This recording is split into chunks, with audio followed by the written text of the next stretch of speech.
The 2 Cent Report! And hello again, welcome to all the people in the world. This is the 2 Cent Report with me, 1 Cent Justin, and as always I'm joined by this other person whose name is... 1 Cent Tristan. You always give me the very flat intros, but it's fine. I can deal. Someone has to be charismatic around here. I don't know what you're talking about, Tristan. Welcome one and all. Good hello to you. I'm an immensely overjoyed person. Oh, very much. I can hear you booming with energy. Life. Don't talk to me about life. You can't quote that. I won't allow it. I will not allow you to just quote Hitchhiker's Guide to the Galaxy. I'm reading it to Nina, so I can. No, it doesn't count. Well, I hope that all has been splendid with you. If not, hopefully it will be over soon. No, everything's good on my side. Made some progress on my game. That's Looking always good. Forward to some things. Even looking at possibly doing a pitch for a little South African thing where they help sponsor, or I won't say produce, but they help with the financial side of game development. So that's awesome. Well, looking I hope at so. that as well. Yeah, me too, definitely. Well, that would be awesome. I've just been working, Wasting writing, everybody's time. wasting everyone's time. But one cool thing is that literally from my birthday to basically 1 week after my birthday, 3 games I've been looking forward to suddenly released. So that was cool. All indies. So they were cheap and one of them was free. So pretty cool. Pretty cool. Oh, congratulations. Exactly. I'm looking forward to them all. I would like to try guess, but I'm not going to even bother. Yeah, no, I don't think you'd know them. It's a Severed Steel, which is the one, which is like a super fast-paced shooter. It's very cool. And then Deltarune Chapter 2, which is like the follow-up sort of thing to Undertale. And then and then a new game by Christine Love, who's like probably my favorite solo game dev. I believe that favorite solo game dev. You're working with someone. You're not solo. No, this one project is solo. It's all me. Okay, art, true. everything. Fine. Okay, you're my favorite. Yes. I actually believe that your wife is quite fond of Christine Love's games. I don't know if you would know them though, but it's things like Digital Love Story, Analog a Hate Story, Hate Plus, Lady Killer in a Bind. I don't know if any of these mean anything to you. Just options, now I know. I'm not going to say, I'm not going to try and fool myself and say, yes, I know all about it. No. Okay. They're very, very narrative-driven games. And they're fun. And I know she loves extremely... her novel games. Those... Yeah, well, a few of them are visual novels. This latest one is an RPG. It's actually her first RPG, so it should be interesting to check it out. But yeah. Anyway, that's all I've been doing. So, shall we proceed? Oh, yes, indeed. Such things. So, first off, literally 3 days before my birthday was something else's birthday. On the 12th of September, Steam turned 18. It can finally get drunk. In South Africa. I've noticed all the low prices. I mean, I think they released some games for free. They reduced it to 0. Yeah, there were some games that went to 0. So I was like, oh, I'll just grab this and this. Hopped over to Epic, grabbed that and that. Always. Gotta make use of it before they burn all their money. I mean, yeah, like they're not gonna leave any for us to use, so you might as well do what you gotta do. Yeah. Champions. And as a matter of fact, this time that's just obviously the little Steam story. Doesn't really mean anything. Steam is continuing on as per usual. It's not gonna go away. It's not gonna change. It's just It's not there. gonna leave me. Not yet. Maybe when it gets a bit older and it wants an older man.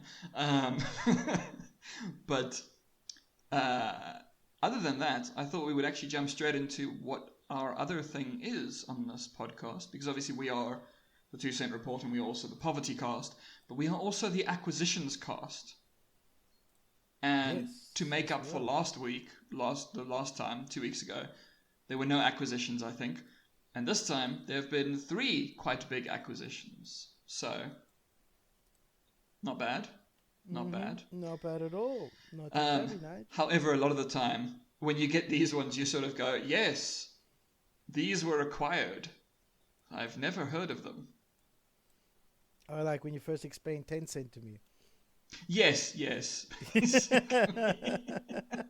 Well, basically this. So the first one is Stillfront has acquired. So Stillfront is one of those free-to-play mobile game industries, companies, and they acquired basically another mobile studio called, I don't know if it's Jawaker, who knows. It's from Abu Dhabi, so also I don't know if it's pronounced specifically. $205 million, so I mean nearly $250 million. So clearly they make enough money to be worth that. That is some money. But this often like seems to happen where you'll just be like also I don't know if you actually did watch that video, the one about Roblox. Yes, I did. Where it pointed out that when Roblox went public, it was valued at the equivalent of like 4 Ubisofts. And you're just like, what the fuck?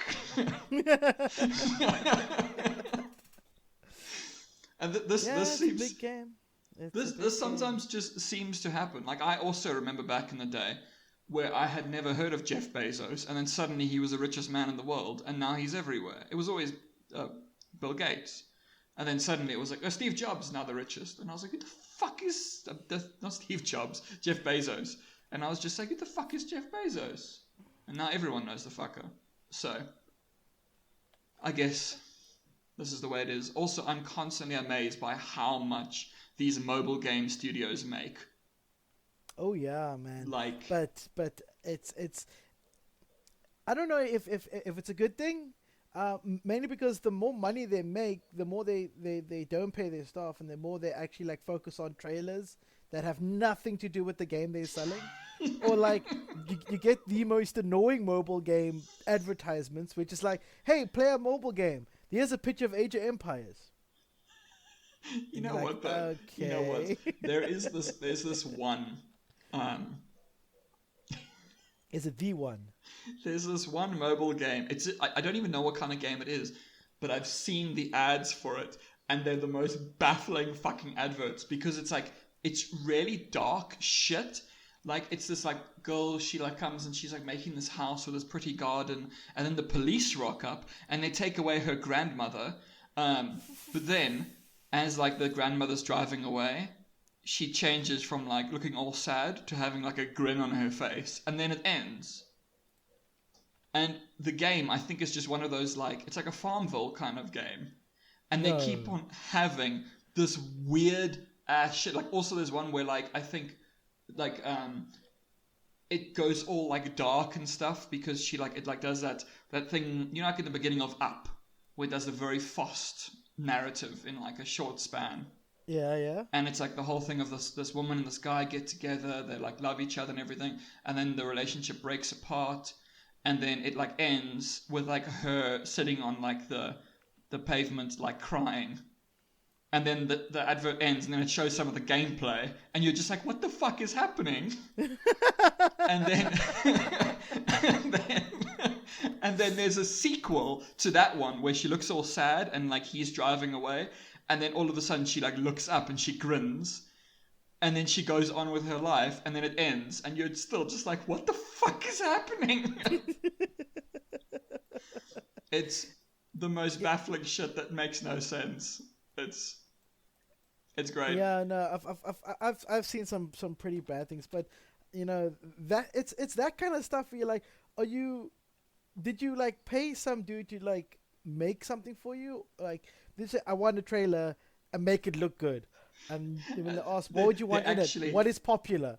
And then they just went with it. We ended up being so confused that we went to look it up, and it turns out some like journalist had also noticed these ads on Instagram and was also baffled, and then started investigating.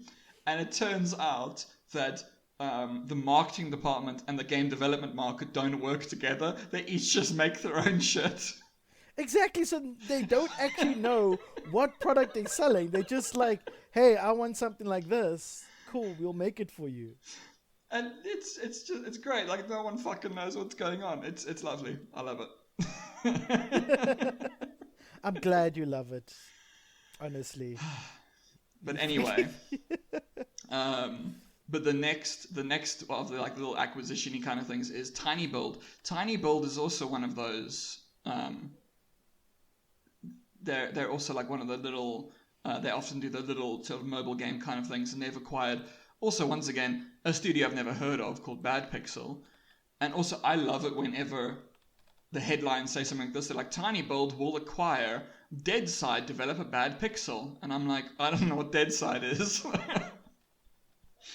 This seems to happen quite often, but because it's so like there's no way. Like back in the day, you could keep track of every studio, but nowadays there's physically no way you can keep track of everything.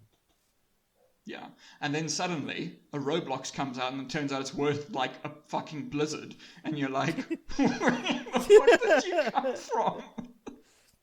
But then the last one is actually one that we do kind of know, the Sumo Group. The Sumo Group, they're also one of those studios, which is like a Tencent.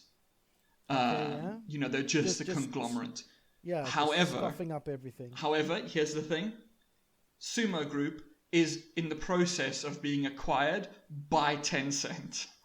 Oh no. These mega corporations are starting to form now. Oh, but yeah, they own places like the Chinese Room. I don't know if you know Chinese Room. They made like, I think they made the second Amnesia game, and they also made, Amnesia Machine for Pigs? Yes, and let me actually just double check, because I'm pretty sure they also made this game, but I cannot remember. I want to make sure. Did you have amnesia? Is that why you can't remember? You disgust me. I'm here to please. For some reason, I have an idea that they also made Little Orpheus. Remember Little Orpheus? Yes. They also made that. But now, Sumo Group, which is being acquired by someone else, but Sumo Group is in the process of also acquiring Auroch Digital, which is also just... Wait. So this is like a fish that took the bait and a bigger fish eating that fish that took the bait. Yes. So, Sumo Group is currently buying something, and then Sumo Group is going to be bought by a bigger something. It's hard to keep track, eh? Companies are full. Like, thing is, but these for me are all like background companies. I don't know if it's right to call them that, but like these background companies or companies I've never heard of, I would say is a better thing. They're coming and going so fast that there's no way to actually keep track of all of them. You just have to follow the next big news. You can't actually just keep track of them, which is fine, I guess, because that's how EA was born, wasn't it? Just I think eating up all the talent. I think probably like the most famous, like kind of like that, background one. But now they've kind of been supplanted. But the Take-Two, they own Rockstar. Yeah, but they own Rockstar, and you're like, oh, they just own the big people. Yeah. So what's all of this trying to make life better? No. We're just gonna own it. Exactly. It's easier. Honestly, it's easier because you have more control of the product or the. I mean, if you don't have the skill, but you got somebody that knows how to run a company, for instance, they're gonna make things very very nice for themselves, at least. Yeah, exactly. So those are the acquisitions. Just a couple of. They're obviously good to have some acquisitions, eh? Yeah, exactly. But also, it's they're not exactly as big as a Bethesda acquisition comes along once every decade. So don't expect something like that all the time. But there seem to be acquisitions literally every fucking week. There were other acquisitions, but there were some acquisitions that I saw where it was things for like $500,000, and I'm like, that's not an acquisition. That's just a tiny little, $500,000. Yeah, that's not an acquisition. That's just a little something for them to get their hopes up for. Exactly. Now, I don't know if you heard, but the Apple and Epic lawsuit is technically over. Oh, yes. I actually got literally this morning I woke up to a notification on that. Yeah, it was quite like, so it seems that like Epic has kind of won in a sense, where Apple... Yeah. Carry on. Where Apple is supposed... It's a weird thing because the thing is Epic is also appealing the decision because they're not happy with it. Because Apple... I don't blame them. Yeah, I don't blame them. Yeah, well, basically, Apple has to allow some additional things now. Like, I think we spoke about last time where, like, they were going to be introducing, like, additional payment options for people and stuff like that. But Epic isn't very happy about it, and it wants, like, basically more. Yeah. More reparations. Reparations, basically. But, yeah, so this will probably just continue. Well, what I heard this morning was the court ruled that Apple can do with its listings as it pleases, and it's going to ban Fortnite off of the platform. Yes, yeah, I also saw that. I forgot about that. Yeah, it can still do that, but it's basically they have to be more allowing. Yeah, of it, no, definitely. Of things. So basically, the court ruling specifically says it has to force Apple to loosen its restrictions on third-party payments. However, then the other thing, I suppose, which Epic doesn't like, is that Epic has to pay damages to Apple. But this often happens with these big ones. Wait. Which company paid the lawsuit in coins? Do you remember that? Oh, fuck yes, I do. There was a big dispute, and then one company was like, fuck you, and they paid it all in coins. I have this weird feeling that it was Konami for some reason. I have a feeling someone paid Konami in coins. I can't remember, though. I remember, that was years ago, but I remember that. I'd forgotten about that, but yeah. It's so spiteful, man. Sometimes you gotta love it. Yeah.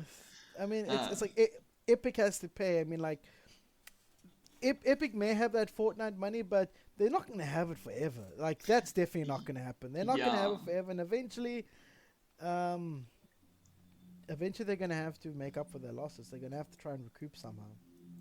I think one of the things, because this is also the thing that kind of does irritate me about some people with Epic, where you get people who are like, oh yeah, Epic is the Fortnite people. I'm like, Epic made fucking the Unreal Engine.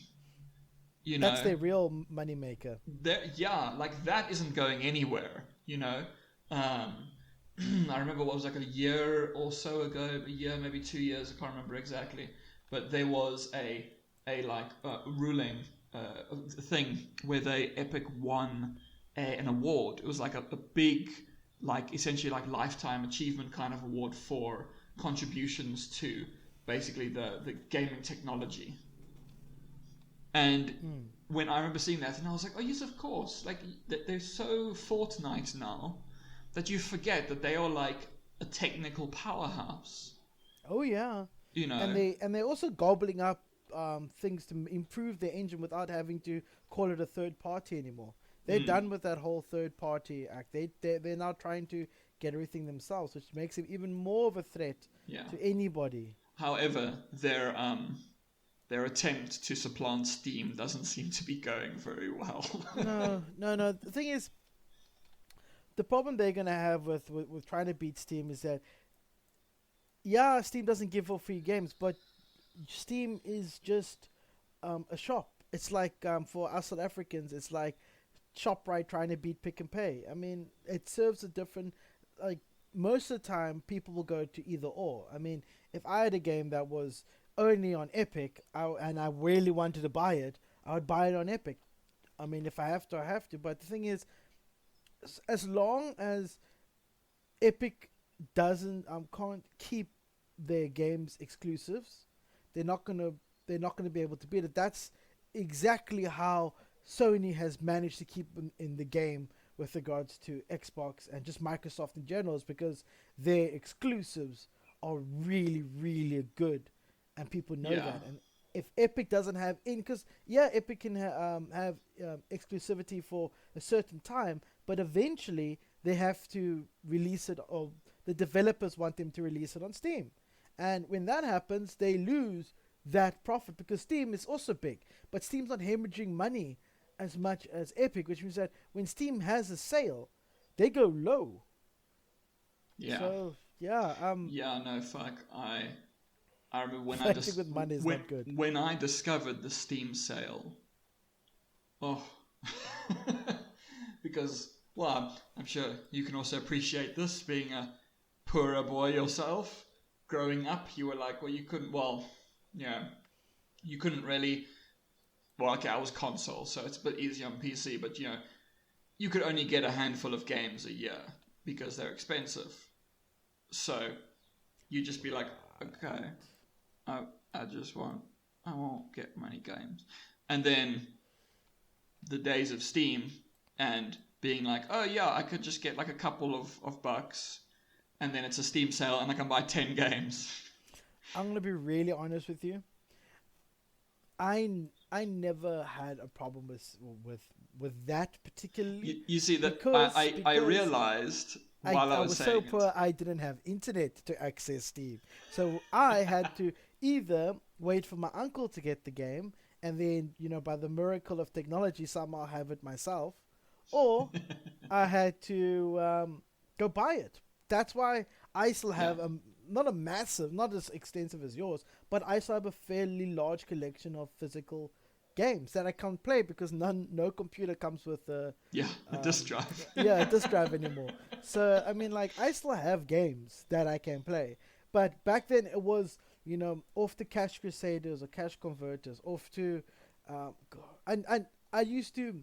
There were two shops that sold games that had no right to sell games but sold games, and I used to peruse their ways but never buy, and that is CNA and Musica. Yes. So those are the two I used to window shop and go, one day when I can afford it. But when I've eventually made it out on my own and I got my first 2 megabyte internet ADSL connection, and I accessed the big the big World Wide Web, I was like, I do not have enough money for all of this.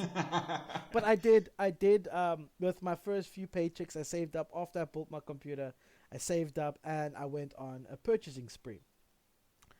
And it felt good because it just happened to be a Steam sale. Because I look at games now release at a minimum of $1,000 of rand. I don't know how much it is to us, but at least a grand for us. Any game, it could be so long as it's not an indie game, you can bet your ass it's going to release at $1,000 up. Well, that's why I do the thing where I'm like, oh yes, AAA game, and then it's 5 years old, and I'm like, oh look, it's 80% off. I'm gonna buy it. You're mine now. Like The Witcher, I was just like, oh, I can get it and all the DLC, and there will be no more updates because it's 5 years old. Yay! Oh, dude, I bought the on Steam. I bought that proper. I got everything. I got the Witcher Enhanced Edition. Yes. I got the Witcher 2. I got the Witcher 3 with all DLCs. I got everything, and then I played. I actually have the Witcher 2 on disc. Am I supposed to be impressed? From back in the day, so I was like, oh, feeling old. I actually have thought to myself, because actually, Witcher 2 is kind of my favorite one, which everyone always goes for 3, and I can't play it because I have a disc drive.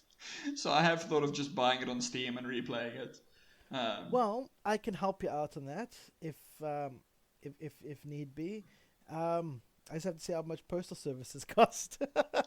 Because I've got 2 DVD drives that you can literally just... You know what they do? So basically, a CD-ROM uses the same connectors as a hard drive. So if you technically have an external hard drive you could buy ways. I can even send you the parts for this. I can send you the cable and the connector. You can connect the same thing that an external hard drive uses to connect to a hard drive into the CD-ROM, and then use the CD-ROM outside of your machine, which is what I've been considering doing, but it is what the youngins call a mission. Well, I mean, I know that you get like portable CD drives that you can get in just the USB. That's true. But I'm also always like, because we have a whole bunch of DVDs here, and every now and then I'm like, oh, it'd be cool to watch that.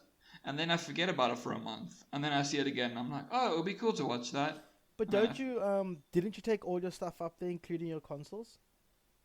Yes, but I don't have a TV. Yeah, but you have a monitor, don't you? Or is it all on the laptop? I do have a monitor, but I don't think it has an HDMI port. It's too old. So I don't know if it plugs in. Okay. I see the problem you have there. Because I was gonna say, even if you don't listen to audio, you could still like plug in your own audio, like a speaker system or something. But at some point I should just. Your odds and ends are just two odds of one end. But he'll figure it out one day. But anyway. Oh yeah. Shall we continue? Yes, please, by all means. So the next thing is about Twitch. There's actually two stories about Twitch. The first one is that Twitch has, because there's always been a problem, we know this with like pretty much all the things, anything that you try and do user-uploaded things, so user-generated content, you can't use licensed music because it gets like auto-flagged. Well, Twitch has cut a deal with the National Music Publishers Association. However, I think this might only be in the States because licensing laws tend to be specific to countries. But it's going to basically make it a bit easier for Twitch. Because generally you would just get a DMCA alert, if you know what that is. Yes. So yeah, well, for people who don't know, that's basically like a thing to say, you have basically broken copyright law in the sense. So this will either be, it depends, it could be completely flagged, and then you could get like something like, say, your YouTube channel could be revoked, or it could just be like a warning, or it could be a thing where they claim your revenue from the thing. And yeah, so they're basically having a thing where it's not going to essentially give you a DMCA. It will instead give you like a warning without that sort of harsh penalty on you. But it also seems to be like weird and complicated because it's like, cool, however, you can't dispute these warnings and you can dispute DMCA. So yeah, it's like... It's kind of like built in the favor of the corporation that's claiming copyright over the content creator. Yes. Because like I said, like say I'd use a little bit of music or of a song, like I can't remember now. Never mind. I use a little bit of it and then I play it for a short while just doing like a little skit or just trying to emphasize something or a meme or something, and it gets claimed. It doesn't matter if people found the other content more worthwhile. The fact is, these people watched it. This piece of audio was in there. They take everything. Yeah. That's harsh. That's actually, for those who don't know, because I've actually looked into this because I was curious about it, and the reason that actually happens is because of a ruling that was passed where they basically was, and the thing is, this is from like the 90s, I think, and they haven't updated it since. So shit's kind of changed since then. But basically, it puts the liability onto the file sharing company. So that's why, like say, YouTube auto flags because they will get in trouble, not the individual user. So they're like, we'd rather just not take a chance. We're just gonna cut it. Sorry. YouTube isn't making like any money from it or anything. Like they're being kind of fucked over too, because obviously I'm sure they would love if people could use regular music in their stuff. It's a waste of time for them because they also have to sift through it. They have to like sift through anyone who appeals it. So it's a loss for them. It's a hassle. So if someone kicks up a fuss, they're gonna have to be the one to go through everything. Yeah. So it's just easier to just say no. Exactly. So So yeah, it's not because of these companies. It's because of essentially the music companies. But the music industry are like, it's always those things where you go, yeah, the games industry is awful. And then you go, oh, but there's always the music industry. Don't worry, it could be worse. Yeah, I've heard of people really being shortchanged with the music No, like industry. the music industry's like evil. And you're like, oh, fuck. But anyway, that's that Twitch thing. But there's another Twitch story. So I don't go on Twitch. I don't really understand streaming myself. But there has been a thing going on recently, and I know about it because like podcasts I listen to where they talk about it. There have been so-called hate raids. I don't know if you've heard about these. Isn't that when they? Okay, no. I'm not gonna try and assume. You can explain it, and then I can tell you whether or not it was the same as what I was thinking. That's a lot safer. So basically, a while back, Twitch. Okay, well they've always had this raid system, and the raid system, I believe, is kind of like a streamer can sort of like bring their users to another streamer. So sometimes you get like big streamers who raid small streamers, where they'll like bring their huge audience and basically bring like attention to smaller streamers, which is like a cool thing. That's a good thing, you know. However, the system can also be abused, and basically what's been happening is recently Twitch instituted a bunch of tags that you can put, and these tags are so that you can find specific people that you want. So you know it'll be tags to be like, okay, I'm looking for specifically like gay streamers. I'm looking for specifically transgender streamers, something like that. And so basically these people have figured out how to create like hundreds or thousands of bot accounts, and then they raid people who are using those kind of things, and then just flood their comment sections with like slurs and stuff like that. And it's basically just Yeah. So is this what you had heard of? No. That's not what I've heard of. But I knew the moment they started tagging people like that, allowing tags like that, it wasn't gonna end. Yeah. Well. That's the minute you make it easy for someone to identify a certain type of person, it's never ends well. Yeah, and then they just so. But basically what happened was this has been happening for a while, and Twitch was just ignoring it. And it's eventually gotten loud enough. There was even a Twitch boycott. Like a whole bunch of big Twitch streamers a couple like weeks ago, they did a boycott. They didn't stream for, I think it was just a day, but it's a demonstration kind of thing. And it seems that Twitch has partially paid attention because they discovered two people who were responsible for a lot of these large scale ones, and they're suing them. We don't know what will definitely necessarily come of it, because these people, one's in the Netherlands and one's in Austria. So I have to see what happens, but at least Twitch is trying to do something.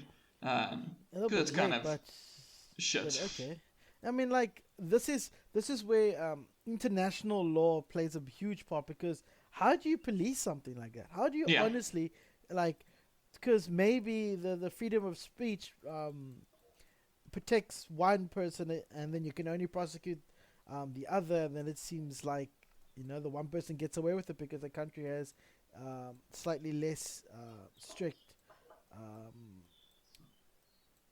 laws on that kind of thing. It also really depends on, because like say South Africa, for instance, is one of the countries with one of the most progressive constitutions. For instance, freedom of speech does not include hate speech in South Africa.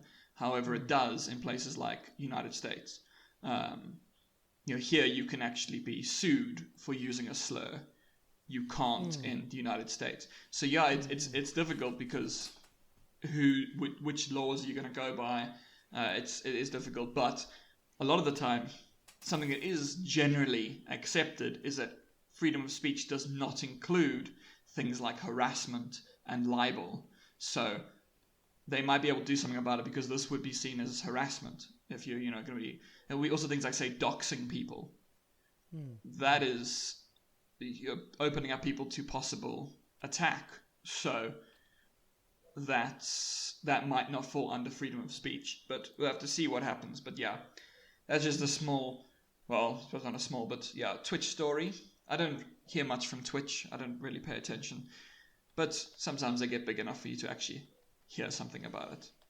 And yeah. Well, it's not some place that we would pay attention to, so it makes sense that Yeah. it would fall off our radar. But for the people that do pay attention, the people that do care about these things, there you go. It's just like the Roblox thing.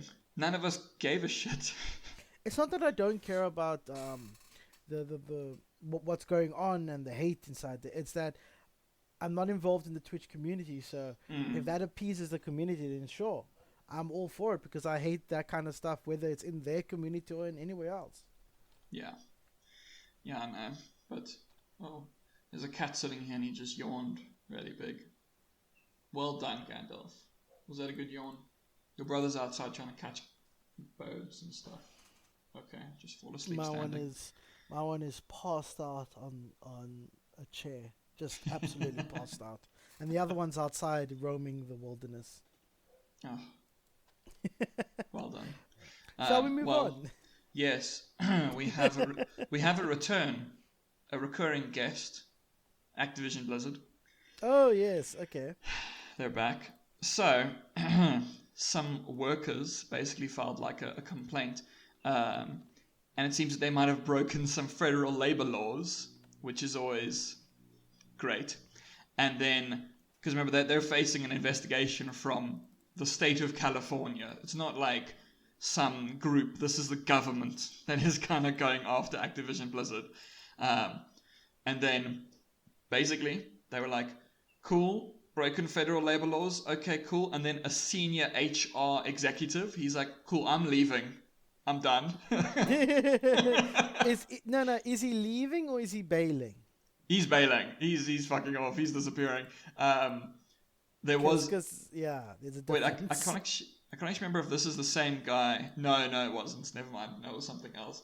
There was also a thing recently, I think, about Paradox, where someone came forward, like an executive, and he was just like, I'm really sorry for the things I've done. And people were like, well, what did you do? You didn't say.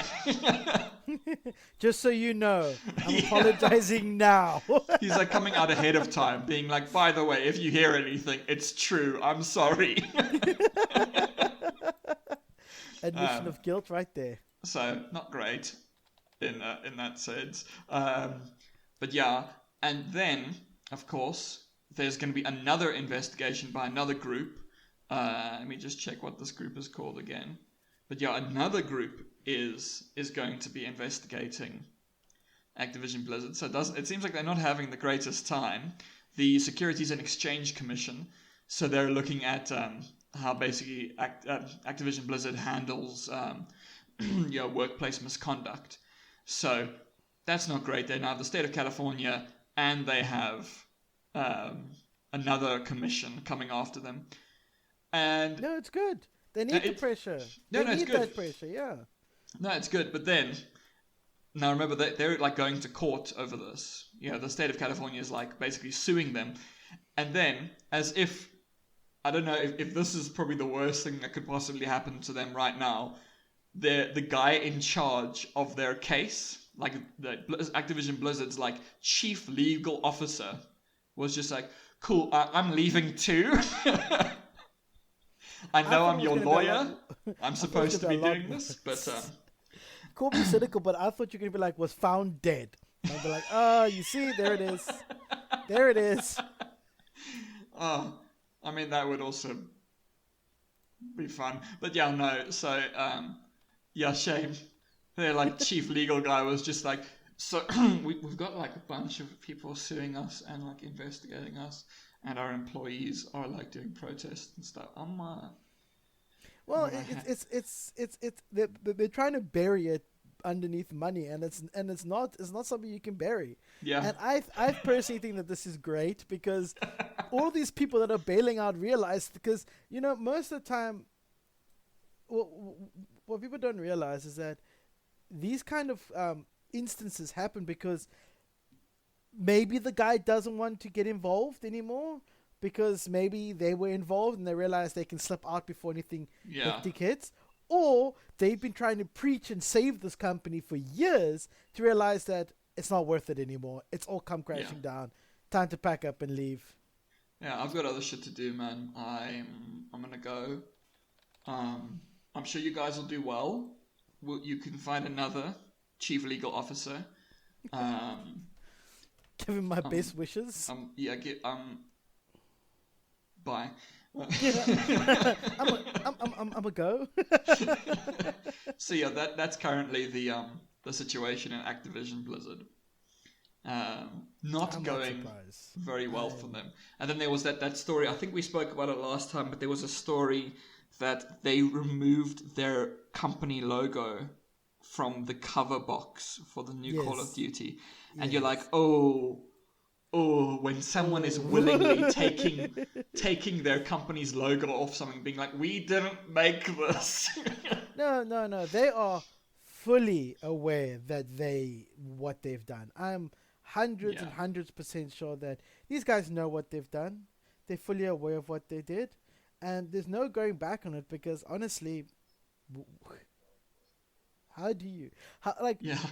their marketing team is probably going to resign next because their job is to clear up everything, is to get the company into a better light. Now tell me something. Is that going to happen? My guess is no. Yeah. No, I don't think they're going to do very well. So I cannot see a way out for this. This is what happens when you ignore something and it comes crashing down on you. This is builds up and builds up. That's like that moment in Pirates of the Caribbean where the ship's getting blown up, in slow motion. Yes. That's kind of... Yeah, pretty much. And all you can do is watch it. Yeah. And just be like, I hope I get away. Well, you know what? No, this chief legal officer and that HR executive, they're the guys who are jumping off the ship. Being like, maybe this will work. Yeah. I mean, who knows? They jump off the ship, they go, I tried my best, but that company couldn't help itself. I just had to leave. And they spin that. And then, look, so long as they got out and they don't carry the bad practices with them, I'm totally fine with it. They can do whatever they want. But so that's Activision-Blizzard. I just thought, good to come back to them every now and then to see what shit show is happening now. And actually, we have now come... Already, it seems this is there wasn't much quality news over these last while. We're on our last story. I thought we would end on a nice one, although it's also one that I wanted your thoughts on, specifically because it's about game dev. I do have some input into the Activision Blizzard thing. Just a final thought. Okay. Yes. Is that when you said that you'd like to check in just to see how things are going, and then go, okay, it's like that moment where you're flicking through channels, right?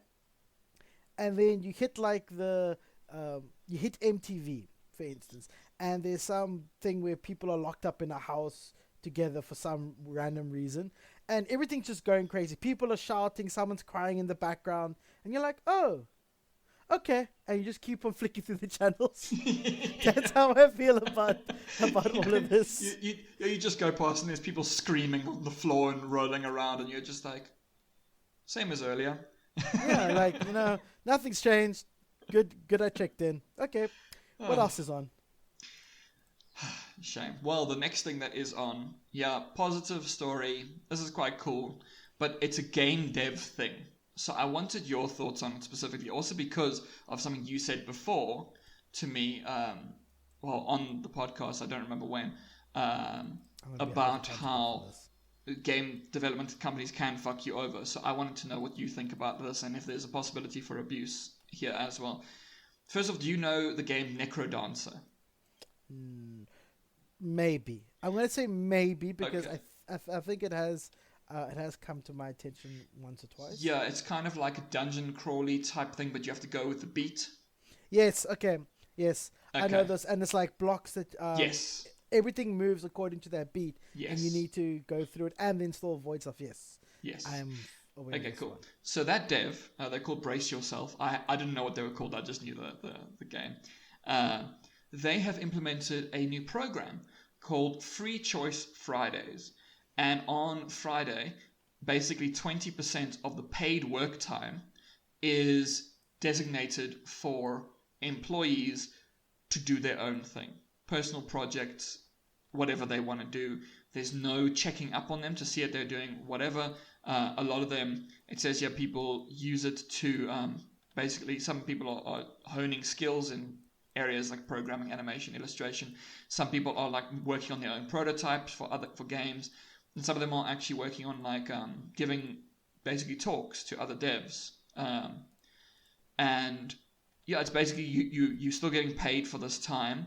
And at first they expected, because they like did a trial run for 6 months, and they thought, well, we hope that the expected 20% decrease in productivity, because obviously 20% of your day is now for other projects. Yeah. They thought that, well, hopefully it mitigates itself in other ways. There hasn't been a reduction in productivity. It seems when you give people some free time, they actually just work harder during the times when, who would have thought, eh? I know. And yeah, so basically they're not checked on. You can do whatever you want, but it seems a lot of them are like, so workers are like collaborating with each other to like make prototypes or do their own thing, or self-improvement kind of things, but during working time. And one of the things that that only yields good results. I'm sorry, that work ethic only yields good results, in my opinion. The only thing that I had like thought of as soon as I saw it, I was like, oh, this is great. And then I thought to myself, because at the bottom it like says, oh, you can check out some of the things like on the website, things that like our people have made and stuff. Which I'm like, that's cool. But a thing you told me before, which is like such utter bullshit, where you said like when you were working at a game dev studio, if you were working on your own project, the company was like, no, we actually own your project. Yes, I could say yes. There is, it depends on the deal that you strike with the company, obviously. Like, for instance, if I was moonlighting, that was not allowed, because the reasoning for not allowing moonlighting is that it would detract from your productivity. Yeah, because essentially you'd be tired. They believe that you'd stay up later, therefore come to work.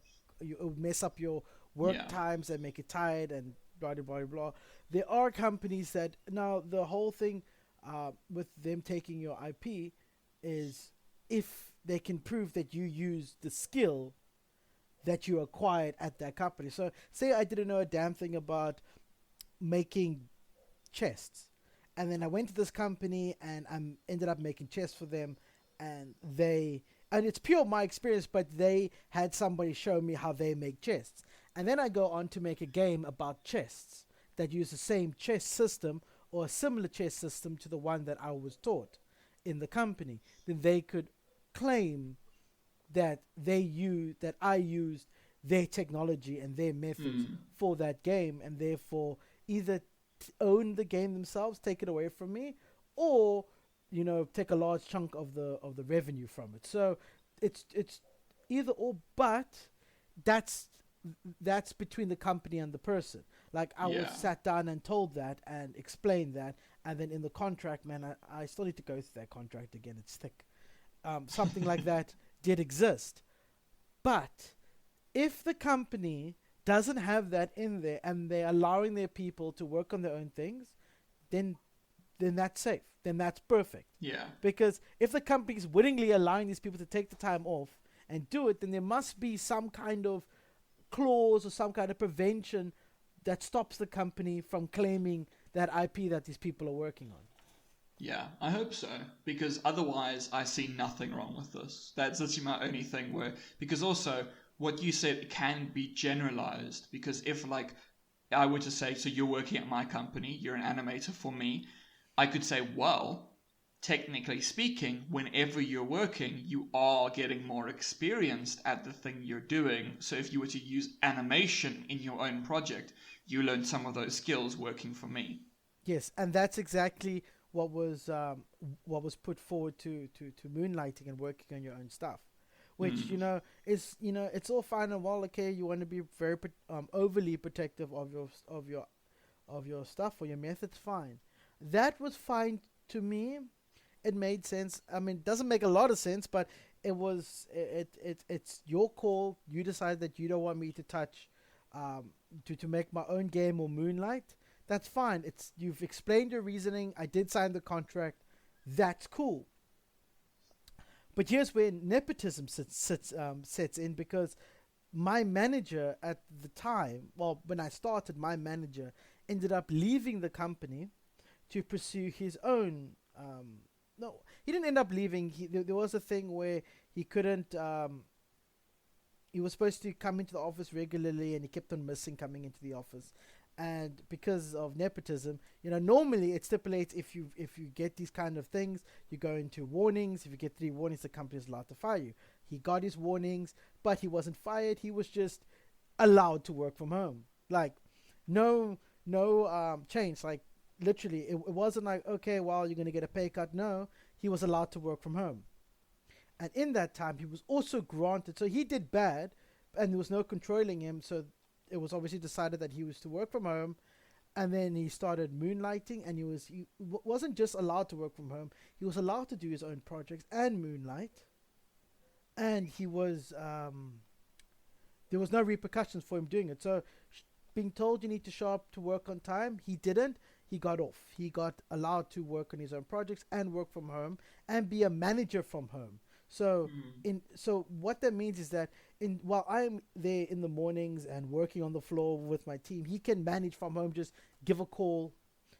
At that point, we used Skype and Slack. We didn't use Discord. So at that point, you would get a Skype call, and he would dictate what he wanted, and then that was that.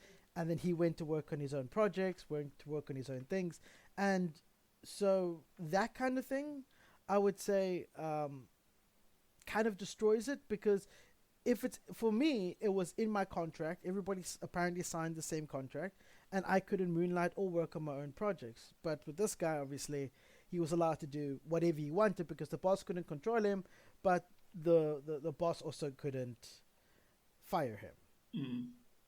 So yeah, I think, like I said, it's between the deal between the staff and the company. If the company says it's all right, you're good to go. If there's anything in the like, say they enter a contract and the company says no, this is not all right in the contract, but then ends up coming out and saying, look, it's fine, then they need to renegotiate the contract so that it stipulates in the contract that it's fine. If they've done that, or whatever consent was given between the two, it's up to them. But I think it's a great opportunity. I like that a lot. Awesome. No, then I'm glad, because that was also I was just like, I don't see any problems with this unless there is that little clause where they can like claim your shit, which would just be bullshit. But yeah, it looks like this is great, and also it seems the employees also responded well to it. No. If seriously, a 4-day week if you give them Wednesday, like if you give them employees Wednesday off and an early Friday, you could almost triple your productivity in the office, because they know that they don't have a lot of time before they get their next break, so they work harder. But they also appreciate that they're getting a break, so I won't say they work harder, but they work more effectively. And because you're giving them a break when you don't have to worry about them burning up, because then they have a break Wednesday. Then Thursday they work really hard when they get back, and Friday they have half a day, so they don't burn out and they get to enjoy an early time, go home. You have a better staff. It's crazy. Well, what they have, I believe, seen is that actually the best is a 4-hour work day. And you basically productive for 4 hours, and then, but that's what they've like seen with like companies. People are productive for 4 hours, and then for the rest of what on average you're working like 8-hour day. The rest of that is mostly wasted.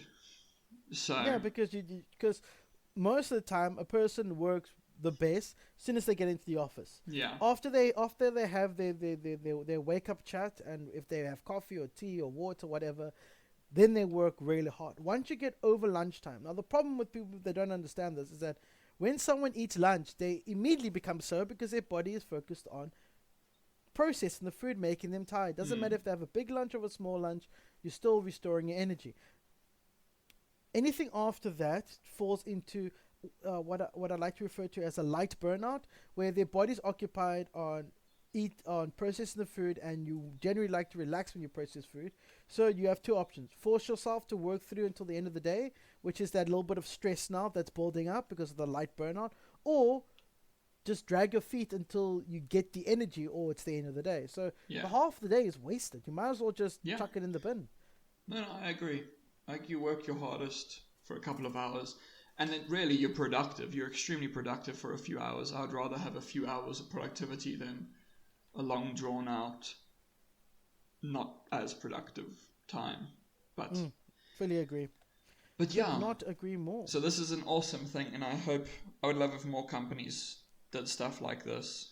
I wouldn't bet on it, but it's always good to hope, you know? Yeah. I think also one of the things is that, like, literally there's evidence to show that, like, people are at their most productive if they just work for, like, this amount of time. Like, the thing with, like, burnout, that burnout doesn't actually, like, crunch.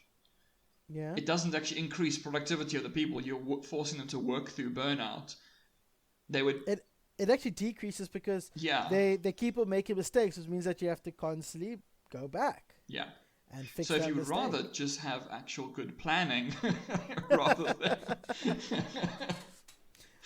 it really does fall down to, you know, it's transferring from that old culture, that I'm going to say that boomer culture of if you work hard, you will reap the rewards. Yeah. That kind of culture, I know it's counteractive to it, but at the same time, it really is. You just got to work smarter now.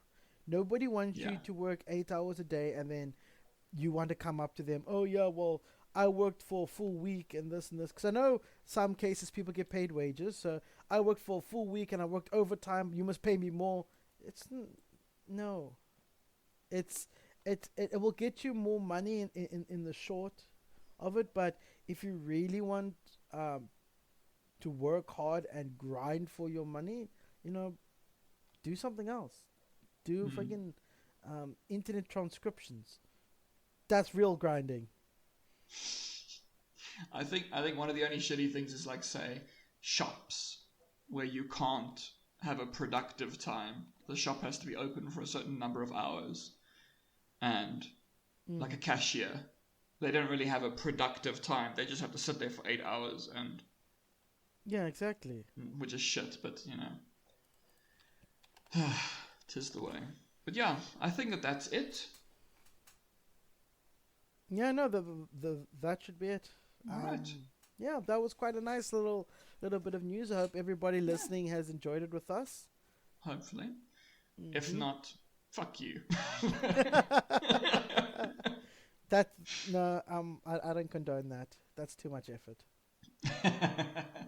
Yeah, it is a lot of effort to fuck that many people in a row, but exactly right.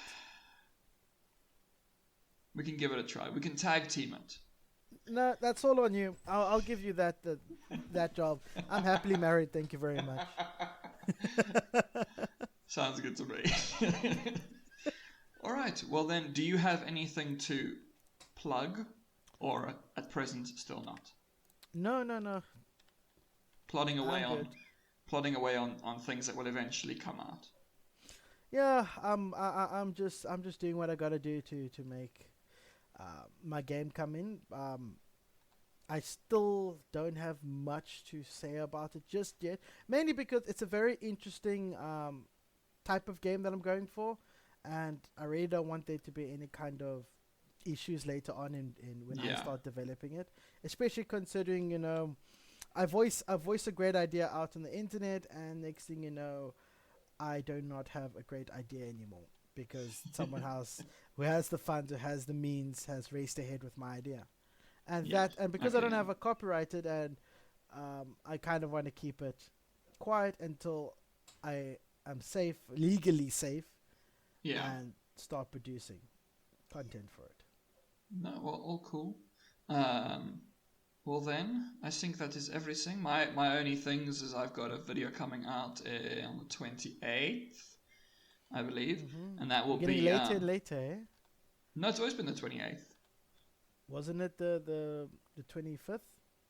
No. It was once late where I couldn't get it in time for the 28th and it was the 30th. But no, it's been the 28th. But then, all through October and November, there'll be a video every week. A very short one. But there'll be a video every week and then a big compilation at the end of November. But yeah, but the next video is coming out in a few days is the last of the Pentateuch. So that's Bible video, the Pentateuch or the Torah is the first 5 books. I've finished the first 4. The 5th one is coming, which is Deuteronomy. So it'll be Deuteronomy. And Deuteronomy has some hardcore shit in it. Okay, so it's not going to be like Numbers where it was just laying down the law. God, I swear. Fucking Numbers, it's just the same repeating shit. the laid law over and over again. But yeah, anyway. But then from then on, basically in December, there's going to be the first of the historical books, which is fun. That's Joshua, Judges, and Ruth. Judges has a lot of violence in it. At one point, a woman nails a tent peg through a man's head. Ah. Isn't it a beautiful book of morality, Tristan? Well, people take from it from what they want. It's up to them if they want to include the horror. Like a serial killer could say, "Oh, well, I read the Bible." I read the Bible. I love that part about the woman that got cut up into 12 pieces. Mm-hmm. So I decided to enact it. I'm a Christian. I won't go that far. I won't go that far. I'll just say that at least people take from it what they want, and if that's what they want from it, that's what they get. It's a beautiful book. It's a beautiful book. Anyway, should that be goodbye? Yes, I think we should say goodbye. All right. Well then, goodbye to everyone. May your And journeys be long and deep. And worthwhile, I guess. And that's the way the cookie crumbles. Maybe because a journey can be long and deep, but if it's not worthwhile, then you're just wasting your time. True. The best journey is Don't Stop Believing. That's their best song. Okay. All right. I don't know any of the other songs. I'll just... Now's the time you see yourself out. Bye. I'll be like an Activision-Blizzard legal representative. I'm out of here. All right then. I'm gonna go to a less controversial company like Amazon, where they don't abuse their employees. Yeah, definitely. They don't do that. Not at all. All right. Well then, ta-ta, everybody. Cheerio. And as per usual, I love you.